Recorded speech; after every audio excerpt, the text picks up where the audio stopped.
వాతం జబ్బులు లేదా ఆటో ఇమ్యూన్ డిజీజెస్ హెరిడిటరీగా ఉంటాయా, అంటే వంశపారపర్యంగా ఉంటాయా? దాని గురించి రీల్లో తెలుసుకుందాం. అందరికీ నమస్కారం. నేను డాక్టర్ ప్రత్యూష.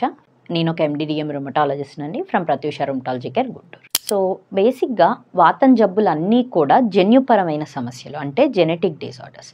అయితే అన్ని జన్యుపరమైన సమస్యలు వంశపారపర్యంగా ఉండవలసిన అవసరం లేదండి. సో ఏంటంటే మీ కుటుంబంలో ఇటువంటి సమస్యలు ఉంటే మీకు వచ్చే అవకాశం ఉండొచ్చు, కానీ మీ కుటుంబంలో లేకపోయినప్పటికీ మీకు వచ్చే అవకాశం ఉండొచ్చు.